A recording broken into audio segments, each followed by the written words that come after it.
जय श्याम लाभ जी। आज रचना जी आप लेट कैसे हो गए? मैंने तो आज तक आपको कभी लेट होते देखा ही नहीं है। आप ऑलवेज इन टाइम रहते हो। हाँ, ये बात तो है। मैं भी सोच रही थी कि आप कहोगे लेट कैसे हो गई, पर मैं आ तो टाइम से गई थी, नीचे भवन में ही थी। तो कोई मुझे मिल गया, उसको बड़ी तकलीफ़ थी, उसको अर्थराइटिस था, तो फिर थोड़ी देर रुक के मुझे उससे बात करनी पड़ी, तो इसलिए मुझे थोड़ा सा टाइम लग गया।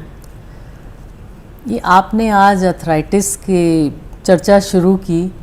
आप हमें ये बताएं कि अर्थराइटिस क्या है। हमने सुना तो बहुत है, लेकिन पूरी नॉलेज नहीं है सबको कि अर्थराइटिस क्या है। अर्थराइटिस कहते हैं जोड़ों के दर्द को, और ये 3 प्रकार का होता है। ये बेसिकली वात रोग है। जैसे हमारी बॉडी में वात पित्त कफ है, उसमें से कुछ भी बढ़ जाए तो रोग पैदा होता है। वात बढ़ जाए तो जोड़ों का दर्द या अर्थराइटिस जिसको कहते हैं वो होता है। ये 3 प्रकार का होता है। एक तो ऑस्ट्रो है, हड्डियां घिस जाती हैं।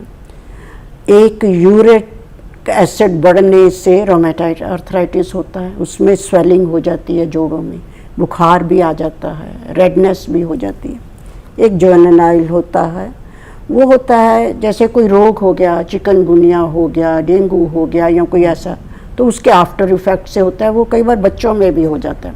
अच्छा। उसका चले जाना तो आसान है, पर इन दोनों के लिए काफ़ी उपचार करना पड़ता है मेहनत से। आपने हमें अर्थराइटिस के जो टाइप्स हैं वो बताए, लेकिन मैं ये जानना चाहूँगी आपसे कि अर्थराइटिस कैसे हो जाता है, इसके कारण क्या हैं? कारण तो जैसे मैंने कहा कि ये बेसिकली वात रोग है, और यहाँ हमारा गलत खान पीन और पेट की गैस का ध्यान ना रखना, पेट का साफ ना होना, और फिर कैल्शियम प्रोटीन का कम हो जाना, मसल्स वीक होते हैं और हड्डियाँ भी वीक होने लगती हैं। और फिर जब ये बढ़ जाता है तो फिर जो फ्लूइड है उसमें हमारी हड्डियों में जो लिक्विड है वो कम होने लगता है। जो कम होने लगता है तो हड्डियाँ घिसने लगती हैं, तो ये बढ़ जाता है। या आप बहुत बीमार हो गए हैं तो उसके बाद भी यूरिक एसिड बढ़ गया तो उसकी तरफ ध्यान देना चाहिए। लेकिन ये तभी होगा जब आप जैसे ये शुरू हो उसको तभी ठीक करना शुरू करें, तब होगा। वात बन रही है तो वो चीज़ें खाइए, वो देखिए क्यों बन रही है। आपका जो स्टमक है वो ठीक से साफ़ नहीं होता, आप ऐसी चीज़ें खाइए जिससे स्टमक साफ़ हो, और ठीक टाइम पे खाइए। अर्थराइटिस का एक बहुत बड़ा कारण हमारे शरीर में गैस का बनना है। तो हमें इसके लिए हम अपने खान पान में या अपनी लाइफस्टाइल में ऐसे क्या चेंजेस करें कि हमें ये प्रॉब्लम ना हो?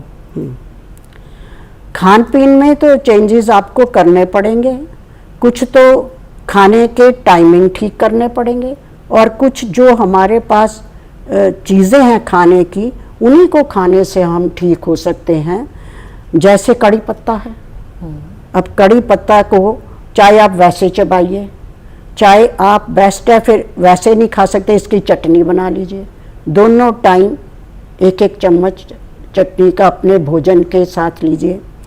और अदरक, हल्दी, लहसुन, इन चीज़ों का प्रयोग करिए। लेकिन हम प्रयोग तो जानते हैं, बहुत लोगों को अब अवेयरनेस क्या करते हैं, हम इन चीज़ों को भून लेते हैं।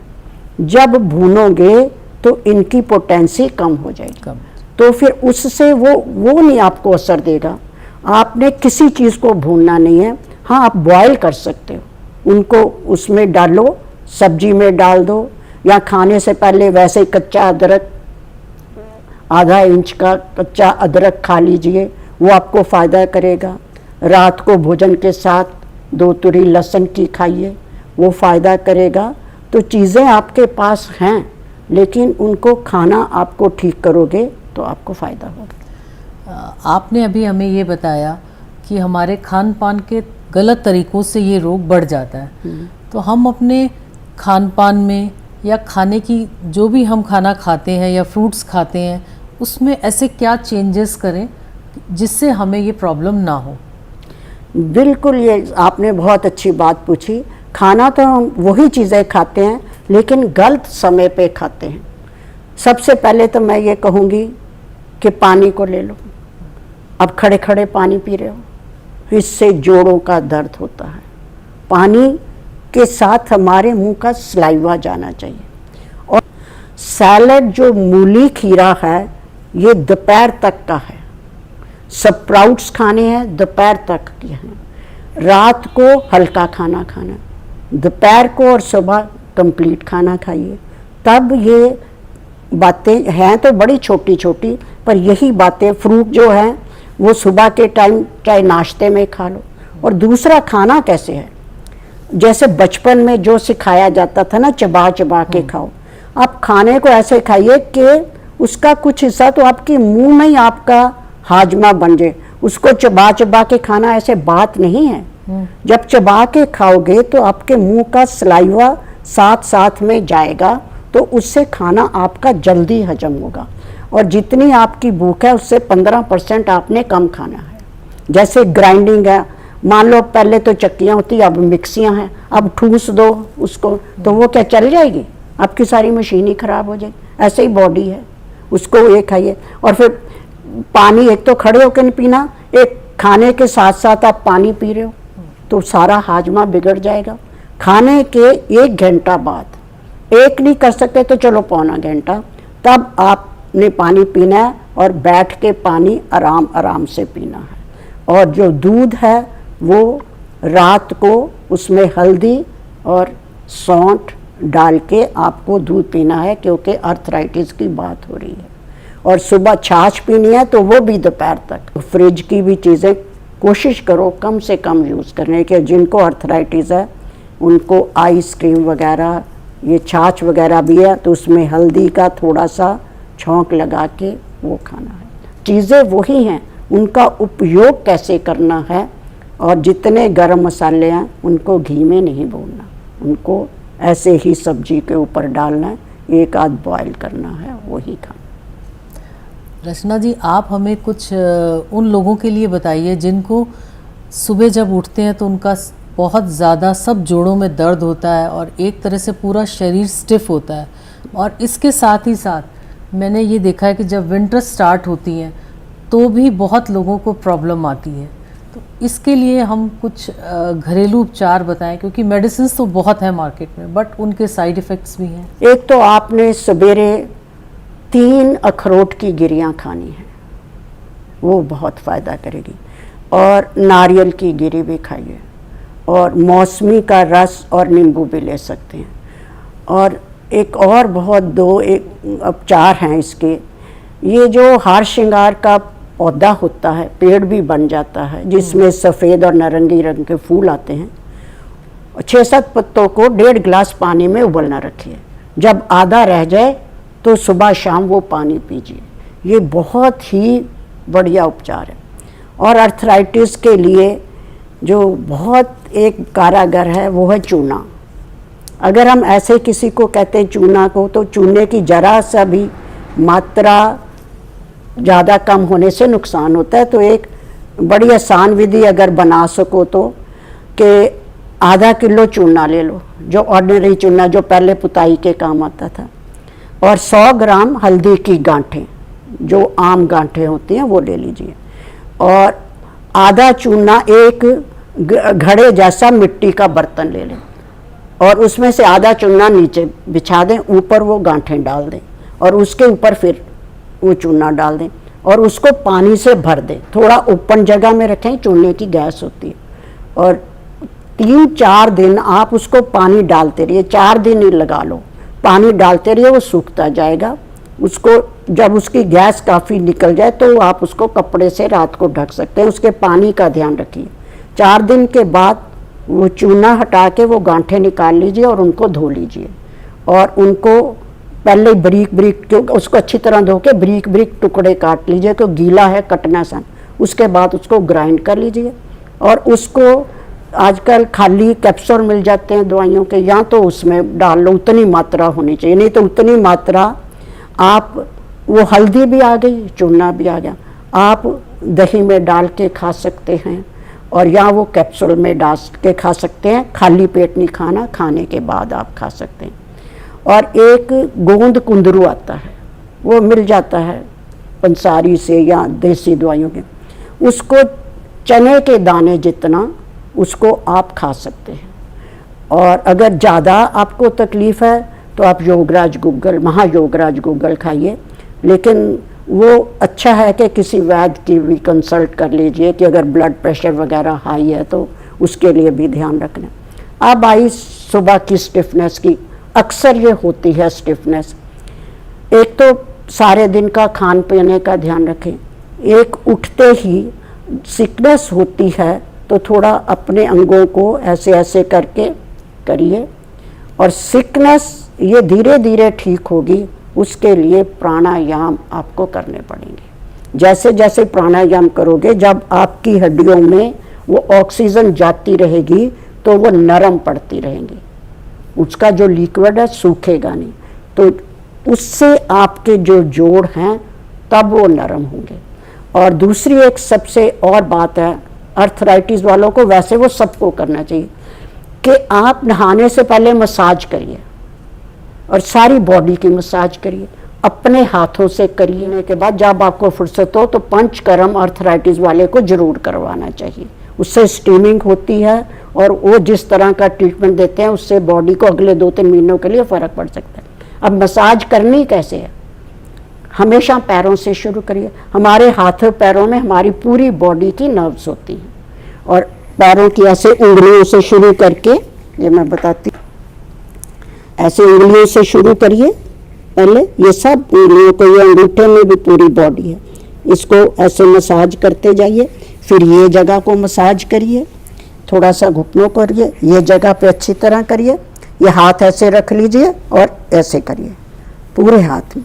और ये हमारी रीढ़ की हड्डी है, इसको करिए ऐसे ऐसे अच्छी करिए, और फिर ये करिए, इस हाथों को ऐसे ऐसे करिए, ये देखो जॉइंट्स में भी होती है। फिर बाजुओं को करिए, और ये हाथ यहाँ रखिए क्योंकि ये थोड़ा ऊंचा है, नीचे चौंकी पे बैठेंगे, इसको ऐसे सख्ती से थोड़ा करिए, और ऐसे ऐसे भी करिए, और ये वाले जॉइंट को करिए, ऐसे इसी हाथ पे करिए, ये करिए, और फिर थोड़ी सी गले को करिए, और इसको ऐसे रख के हाथ से ऐसे ऐसे करिए, जरूर करिए यहाँ पे, और जहाँ तक पीठ में हाथ जाए उसको मसाज करिए। तो धीरे धीरे ये जब आपके पॉइंट्स दबेंगे तो ये दर्द निवारक चीज़ है। अर्थराइटिस वाले को आलस जरूर ही आता है, पर उसको ये कोशिश करनी चाहिए कि दिन में वो अपना काम स्वयं करे, थोड़ी थोड़ी देर बाद उठते रहें, बॉडी को मूवमेंट पे बनाए रखें, तो ये होगा, बहुत फ़र्क पड़ेगा। एसी में बिल्कुल। और उसको पेट को साफ करने के लिए मैंने पिछले एपिसोड में कि त्रिफला चूर्ण या जंग हरड़ चूसिए, या कभी कभी इसबगोल में कैस्ट्रॉल डाल के पीजिए, तो आपका पेट नियमित साफ होगा, तो उससे होगा। और इससे भी साफ है कि भूख से कम खाना खाना है, कम से कम 15% कम खाना खाना है, ताकि आपके पेट की ग्राइंडिंग ठीक हो सके। और ठीक ये नहीं कि खाना खाया और सो गए, फिर तो आपको ठीक नहीं होगा। ये सब चीज़ों का आपको ध्यान रखना है कि मेरी जो प्रकृति है, हर इंसान की थोड़ी प्रकृति अलग होती है, जो सिर्फ अपनी जीभ के स्वाद के लिए अगर आप खाएंगे तो मुश्किल है। आपकी बॉडी को क्या सूट करता है वो देख के आप खाइए, तो गैस मत बनने दीजिए। आप हमें रचना जी ये बताएं कि आजकल जो घुटनों का दर्द, ये एक बहुत बड़ी प्रॉब्लम हो गई है। हम अक्सर देखते हैं लोगों को स्टेयर्स चढ़ने में प्रॉब्लम आती है, या आलती पालती कहीं मारनी हो तो नहीं मार पाते हैं, या मैं वॉक पे जब जाती हूँ तो मैं बहुत सारे लोगों को देखती हूँ बहुत मुश्किल से चल रहे होते हैं, और उनकी चाल में भी कुछ डिफरेंस दिखता है। तो जो ये घुटनों का दर्द इतना बढ़ गया है लोगों को, इसका क्या कारण है? जो उठने बैठने का तरीका है कि आप वर्किंग है मान लो या कुछ भी, अब लगातार ऐसे ही घुटनों की यही पोजीशन बनाई हुई है तो भी आपको होता है। या आप मान लो कोई चीज़ आपने उठानी है, एकदम ऊंचे पैर रखा, फिर नीचे रख दिया, और आप वॉक नहीं कर रहे। वॉक करना बड़ा ज़रूरी है। वॉक करते रहोगे तो घुटने मूवमेंट में आते जाएंगे, और अगर इसका फ्लूइड सूख जाता है तो यहाँ पे ये गैप आना शुरू हो जाता है। फिर आपके ये जो गैप आता है तो आपकी टांगे टेढ़ी होने लगती है, ये जो टेढ़े मेढ़े आप देखते हैं ना, वो इसी वजह से है। तो इसके लिए काफ़ी सारी एक्सरसाइजेज हैं, और ये जो मैंने जितने पहले उपचार बताए हैं वो तो करिए। ये भी बात होगी, आप नोट करो, जिस दिन आप राजमा, अरबी, ऐसी हैवी चीज़ें खाएंगे तो दूसरे दिन देखना आपके घुटनों में ज़्यादा दर्द होगी।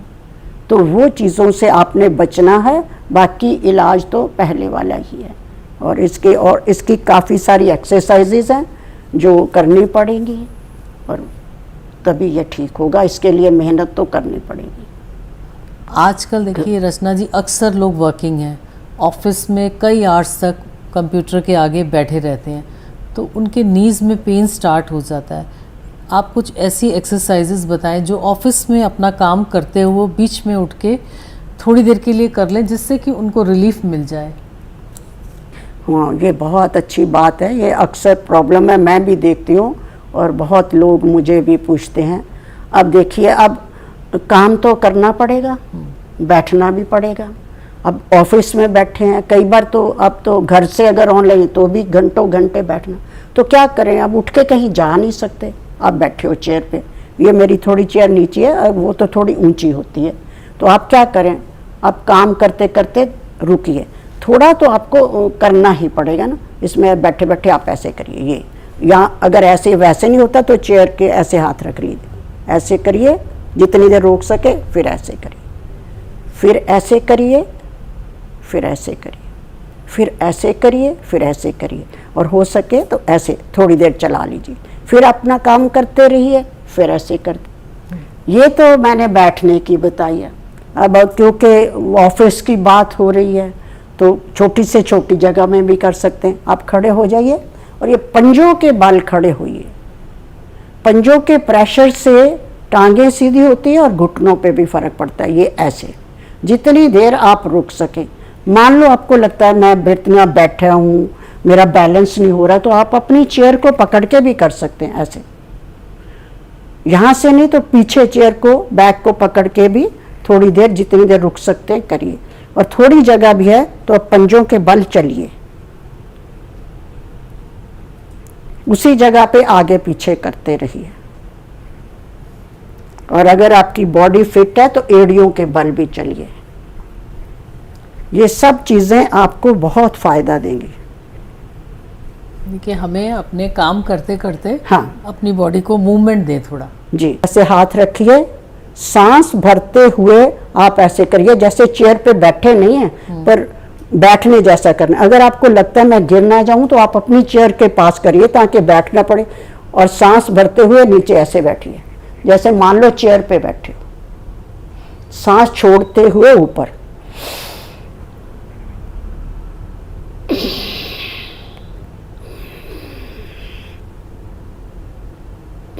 जितनी देर रुक सके रुकिए, और फिर घुटनों को ऐसे करिए। ये देखो, इसको गोल घुमाइए, क्लॉकवाइज देन एंटी क्लॉकवाइज। थोड़ी सी आवाज आए कोई बात नहीं। अब आप एक मुझे स्टूल मंगवा के दीजिए। अच्छा, अब ऐसे ही आप अपनी चेयर पे ये पैर ऐसे रख लीजिए, इसको आप अपने हिसाब से आगे पीछे रख सकते हैं और गिन के करिए।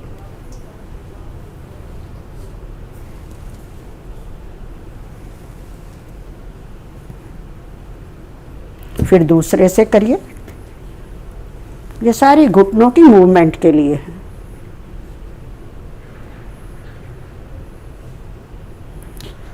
अब मैं आपको जो बता रही हूँ बहुत ही उपयोगी, कि मूवमेंट बनी कैसे रहे। अक्सर घुटनों के दर्द वाले लोग बचते हैं, क्यों, स्टिफनेस होती है, वो कर नहीं पाते। तो क्या करना है, आप देखो, नहाने के वक्त आप एक चौकी पे बैठ जाइए, इससे तो थोड़ी नीची होएगी, ऐसे बैठिए, और तेल ले लीजिए। पूरी बॉडी को तो मसाज करना ही है, पर घुटनों को स्पेशल करना।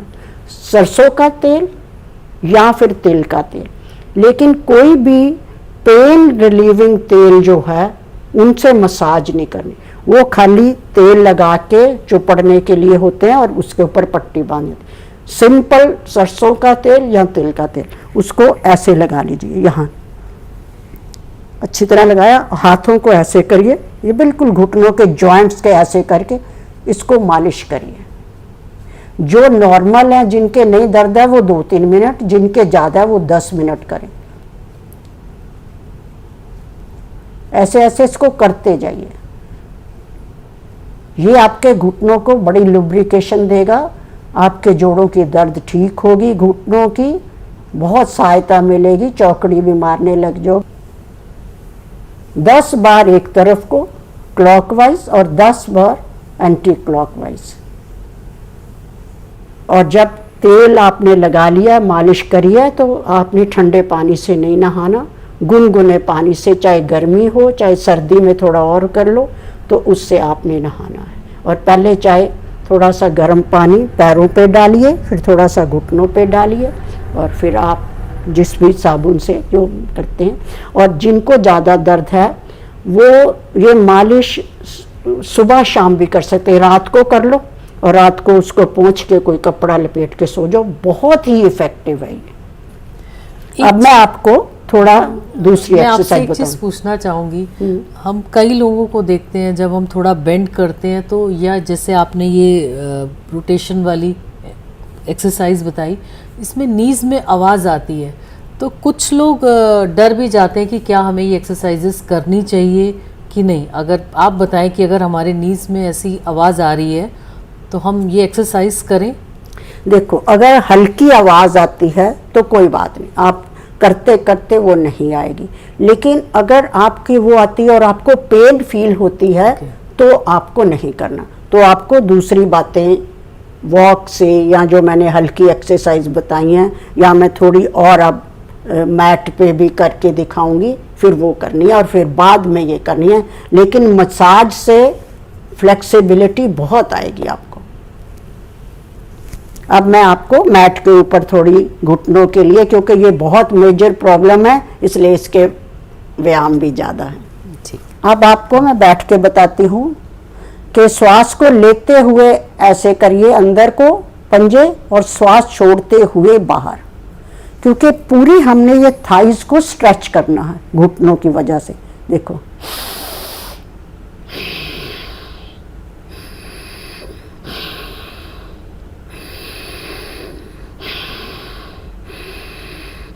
फिर इनको गोल घुमाइए, क्लॉकवाइज फिर एंटी क्लॉकवाइज, फिर हाथ दोनों रख के ये इसको ऐसे करिए।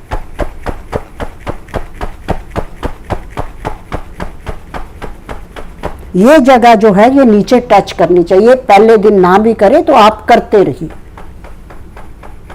और फिर ऐसे करके इसको आप ज़्यादा बार भी कर सकते हैं। फिर क्या करिए, ये मुट्ठी बंद करिए, ये बहुत ही उपयोगी है घुटनों के लिए। और इसको इसके नीचे रख लीजिए और श्वास भरते हुए टांगों को ऊपर उठाएंगे, जितनी देर होल्ड कर सकें।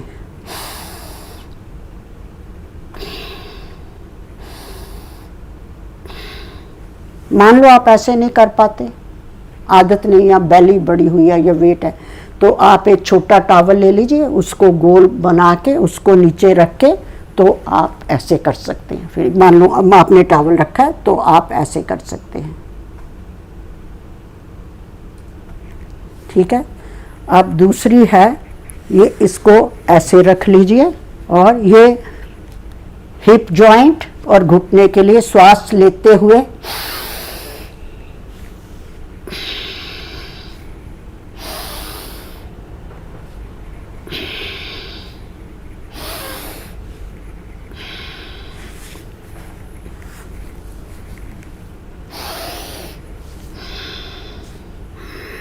थोड़ा कर सके तो थोड़ा ही करिए। मान लो थोड़ा आ रहा है तो इतना आ रहा है तो जबरदस्ती कुछ भी नहीं करना आपने।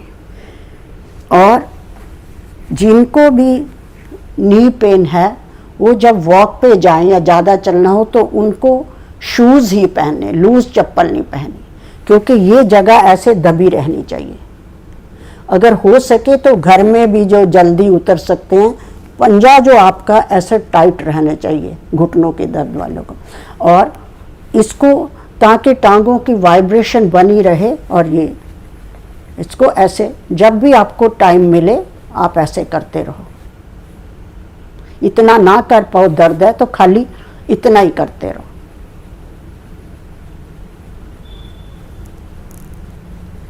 इससे आपको फायदा मिलेगा। और जो जो मैंने चीज़ें कही हैं वो ज़रूर खानी पड़ेगी। ये सब करिए, ना भी चौंकड़ी लगे, ये जो मैंने मसाज बताई है या बटरफ्लाई करिए, उससे लगने लगेगी। हाँ, अगर आपके घुटनों में तकलीफ़ है तो आपने जमीन मैट पे भी अगर बैठ के करनी है, ज़मीन पे बैठना है, तो बार बार नहीं उठना बैठना। एक बार थोड़ी थोड़ी देर बाद जल्दी जल्दी उठो बैठोगे तो ये हड्डियों में थोड़ा सा गैप आने लगता है, क्योंकि फ्लूइड थोड़ा सूखने लगता है। पर अगर आप प्राणायाम करते रहोगे, ये जो घरेलू उपचार करते रहोगे, तो आपको ये तकलीफ जाएगी। धैर्य से कुछ लंबे टाइम आपको करना पड़ेगा। क्या घुटनों के दर्द का एक कारण ओवरवेट होना भी है?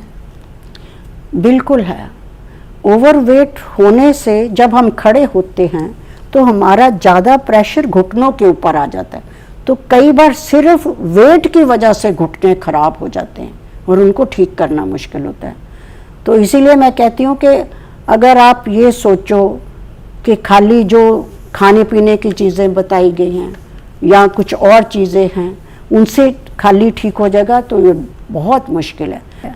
और प्राणायाम का 80% जो बीमारियां हैं, खासकर ये जो ऐसी बीमारियां हैं जो स्टिफनेस की है, उसमें प्राणायाम बहुत ज़रूरी है।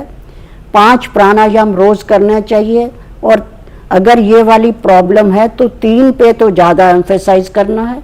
एक तो कपालभाति करनी है आपको, और कपालभाति हो सके तो 10 मिनट करिए, 5 मिनट अनुलोम विलोम कर लीजिए और 5 मिनट नाड़ी शोधन कर लीजिए। इसको आप बढ़ा भी सकते हैं, दोनों टाइम भी कर सकते हैं, पर करना हर हालत जरूरी है।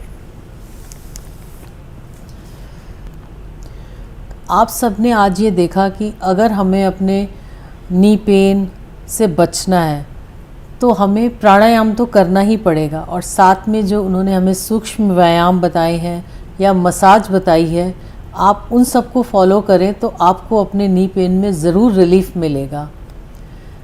अब हम रचना जी से जो हमारे लास्ट सेशन में कुछ क्यूरीज थी उनका उनसे हम समाधान पूछते हैं।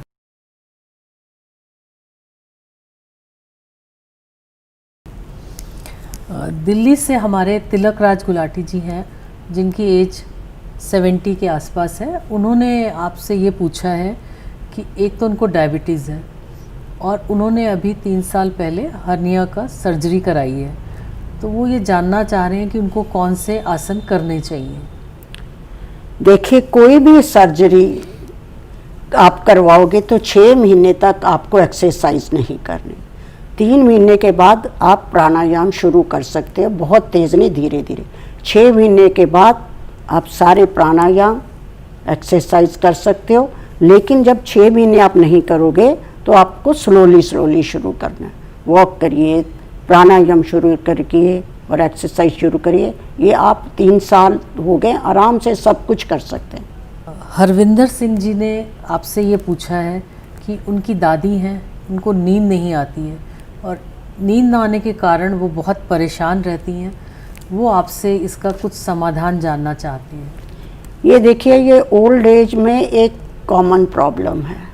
पहले तो नींद नहीं आती तो पहले ये देखिए कहीं ब्लड प्रेशर तो नहीं उनका हाई रहता, सबसे ज़रूरी बात ये देखना। और फिर गैस अगर पेट में ज़्यादा बनती है तो भी नींद नहीं आती। तो एक तो आप वो रात को खाने के थोड़ी देर बाद थोड़ी सी अजवाइन खाएं या थोड़ी सी हींग का प्रयोग करें, या जिस भी तरीके से उनकी गैस, या हल्का सुपाच्य भोजन करें, ये करें। और दूसरी जो ओल्ड एज में क्या बात होती है कि लोग थोड़े फ्री हो जाते हैं, रिटायर, वो दिन में बेड पे बैठे बैठे ही 2-2 4-4 बार हल्की हल्की नींद के, जिसको झपकी कहते हैं, वो ले लेते हैं। और अगर आपने 3-4 बार ऐसे कर लिया, दिन में 2-2 बार सो लिए, तो रात को बिल्कुल आएगी नहीं। पर वो ये बात ना समझ के ये कंप्लेंट करते हैं। एक तो वो कोशिश करें कि दिन में एक बार थोड़ा सा चाहे सो लें, पर दिन में वो सोए ना, तभी रात को पूरी नींद आएगी। फिर भी उसके बावजूद भी इसके उपचार हेतु रात को दूध में फूल मखाने होते हैं, दूध में फूल मखानों को उबाल लीजिए, फिर उनको कुछ देर पहले उबालिए, उनको ढका रहने दीजिए, वो थोड़े फूल जाएंगे। तो वो दूध में थोड़ी सी आप जो देसी शक्कर होती है या तो गुड़, वो क्योंकि पेट के लिए भी फ़ायदा करता है, उसको वो खाइए, तो उससे रात को नींद आपको बहुत अच्छी आएगी। और हफ्ते में 1-2 बार खसखस को पीस के उसको चाहे दूध में डाल के, नहीं हजम होता तो चाहे सब्जी बना के, उससे भी नींद में फ़ायदा होता है। बाकी तो उनको ध्यान करना पड़ेगा और थोड़ा बहुत तो अवॉइड करने का। और एक और तरीका है कि ये चिंता छोड़ दो, अक्सर ये एज में हो जाती है प्रॉब्लम। आप ये जो चिंतन होने लगता है, नींद नहीं आएगी, नींद नहीं आएगी, वो आती नहीं।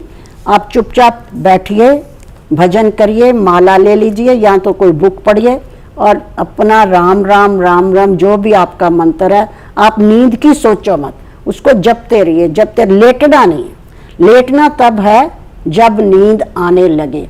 अगर पहले ही लेट जाओगे, मैं लेटूं किसी तरह नींद आ जाए, तो और डिस्टर्बेंस होती। चाहे आप चेयर पे बैठ के करते रहिए, जब आपको नींद की फीलिंग हो जाए, नींद बिल्कुल आने लगे तो लेट जाए, तो आपको आनंद आएगा। ये तो बहुत अच्छी बात है कि आपका जाप भी हो गया, हाँ, और आपको नींद भी अच्छी आ जाएगी। हाँ। भावना जी ने दुबई से ये पूछा है कि एज बढ़ने के साथ मेटाबॉलिज्म स्लो हो जाता है, और ये प्रॉब्लम उन्होंने बताया कि स्पेशली लेडीज़ में ज़्यादा हो जाती है। तो आप हमें ये बताएं कि वेट भी ना बढ़े और ये भी हमारा ठीक हो जाए। जी देखिए, ये जो लेडीज़ में बात कही है, वो ऐसा है कि उनको ये मेनोपॉज की वजह से उनमें ये ज़्यादा होता है। तो उनको थोड़ी सी भी जब उम्र होने लगती है तो उनको अपने कैल्शियम का बहुत ध्यान रखना चाहिए। रादर 40 के बाद ही कैल्शियम खाना शुरू कर देना चाहिए उसको। कैल्शियम बाज़ार से भी मिलता है, या ऐसी डाइट लीजिए, या जो मैंने बताया कैल्शियम का वो खाइए। अब इसको बढ़ाना कैसे है कि वेट भी ना बढ़े। वेट को कंट्रोल रखने के लिए तो आधा चम्मच दालचीनी पाउडर लीजिए, उसको पानी में घोल के आप उसको लीजिए, उससे वेट नहीं बढ़ता। और तरीका है सौंफ का पानी पीजिए, दिन में 2-4 बार पी सकते हैं, नहीं तो 2 बार। तो खाने के कुछ देर बाद आधा चम्मच सौंफ को 1 कप गर्म पानी में उबाल दीजिए और उसको 10 मिनट ढक के रखिए।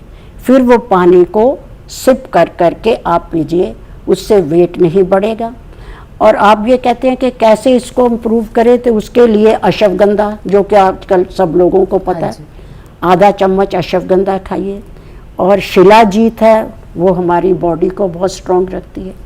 और सबसे ज़रूरी है आयुर्वेद में, क्योंकि मैंने खुद आयुर्वेद का काम किया है, मेडिसिन मैन्युफैक्चर करी हैं, अभी भी अमृतसर में हमारे मैन्युफैक्चरिंग की फैक्ट्री है। तो च्यवनप्राश, आपको पता है च्यवन ऋषि ने तो बुढ़ापा ही नहीं आने दिया, तो आप च्यवनप्राश खाइए, उसके बाद चाय दूध पी लीजिए। आजकल क्योंकि च्यवनप्राश में लोग डरते हैं कि चीनी की वजह से, तो बिना चीनी के भी च्यवनप्राश आने लगे, तो आप 1 चम्मच च्यवनप्राश खाइए। और बाकी जो सारी, और एक्सरसाइज करिए, वॉक करिए, अच्छी डाइट लीजिए। अरुणा सिंह जी ने अटलांटा से ये पूछा है कि हम अपने बैड नीज के लिए क्या करें। पहले तो बैड नी होने ना दो, पर चलो किसी तरीके हो गया, तो सबसे पहली बात करिए, आपको डॉक्टर के पास जरूर जाना है। सुने सुनाए से पहले नहीं करना है, और उसकी एक्सरे करवाइए कि कहीं कोई ज़्यादा प्रॉब्लम तो नहीं है। अगर बहुत ज़्यादा प्रॉब्लम है, फिर तो डॉक्टर या वैद्य की सलाह से ही चलना चाहिए। नहीं तो जितने ये मैंने उपचार बताए हैं, इनको आप करते रहेंगे। सबसे ज़्यादा प्राणायाम, फिर मसाज, फिर हल्दी, मेथी दाना। और वैसे सबके लिए मैं कहती हूँ कि जितनी तुम्हारी एज है उतने मेथी दाना भिगो दीजिए, और सुबह उठ के चाहे तो मेथी दाना खा के वो पानी पी लीजिए। अगर वो नहीं करना चाहते तो आप बॉयल करके वो छान के पी लीजिए, पर बेस्ट है कि वो मेथी दाना भी खा लीजिए, वो पानी भी पी लीजिए। अगर आपको लगता है मेथी दाना गर्मी कर रहा है, तो तो उसमें थोड़ी सी सौंफ मिलाइए, तो ये आपको फ़ायदा करेगा। कांता जी ने दिल्ली से ये पूछा है कि जो लोग व्रज आसन में नहीं बैठ सकते हैं वो मंडूक आसन कैसे करें? हाँ, ये बहुत लोग नहीं बैठ सकते। आप चेयर पे तो बैठ ही सकते हैं, तो चेयर पे बैठे बैठे ऐसे करिए, श्वास बाहर छोड़ के ऐसे झुके रहिए, फिर ऐसे करिए, और ये सब आपको ऐसे ही करना पड़ेगा। प्राणायाम करते रहिए, एक्सरसाइज करते रहिए, आप वज्रासन पे बैठने लग जाएंगे। थैंक यू रचना जी, आज आपने हमें अर्थराइटिस और नी पेन से रिलेटेड जो एक्सरसाइजेज सिखाई और जो होम रेमेडीज़ बताई, हम सब उनका फॉलो करें जिससे कि हमें ये रोग होए ही ना, और अगर हो जाए तो हम धैर्य से इन एक्सरसाइज को करें, प्राणायाम को करें, जिससे कि हमें उसमें आराम मिले। और आप सब इन एक्सरसाइजेस को तो देखें और करें, साथ साथ इसको और लोगों से भी शेयर करें जिससे कि और सब भी इनसे लाभ उठा सकें। आप सब हेल्दी रहें, स्वस्थ रहें, यही हमारी मंगल कामना है। जय श्री लाभ जी।